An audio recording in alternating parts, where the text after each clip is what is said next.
Hey ladies, all right, so in Tuesday's sculptor class, we had the Regressed Copenhagen raise, and we noticed that a lot of you were unfamiliar with the movement or what we were kind of working. So I want to go through the movement and kind of give an idea of what we're working. So the Regressed Copenhagen raise is just like a lateral adduction. So what we're looking for is working the inside leg, and we're pulling that weight up. So if I was standing up and I bring my leg out, okay, that would be ab. If I'm bringing it in, that's add. So what I'm looking for in that regress is that we're bringing that hip stability away and trying to pull the body back in.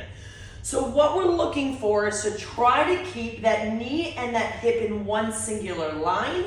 So if you're from the side, I'm bringing it out and then I'm pulling it back in. The same thing happens when we're in that Copenhagen position. So what we're looking for is that knee to be right on the outside of the bench with a heel in line. Now to get set up, I want to make sure that hip and knee are in line again. Then from there, I can drop the elbow down. So our first option would be my knees are together, okay? Hip stays nice and extended and open, okay? As I come down, I'm trying to pull that hip away, which means I'm bending by my side.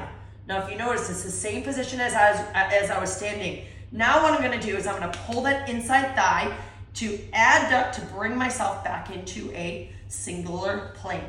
And then I drop back down, and then I pull it back up, okay? Now, ways of being able to regress that is take away the body weight, so I put my knee down, but movement still stays the same, keeping that knee and hip in singular line. I pull that hip away, and now I use that adductor to pull myself back up.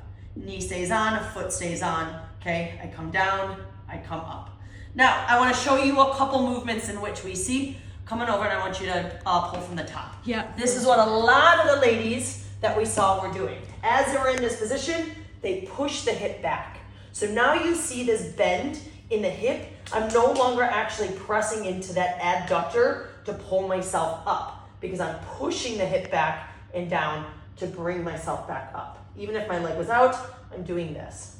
You see, this is much more of a hinge forward and back versus keeping in line, dropping the hip down, and then pulling from the inside of that thigh to create that hip stability and strength, okay? Hope that helps. Now, one other option is if this is too hard, we come down to the ground, okay? And we can be in this position.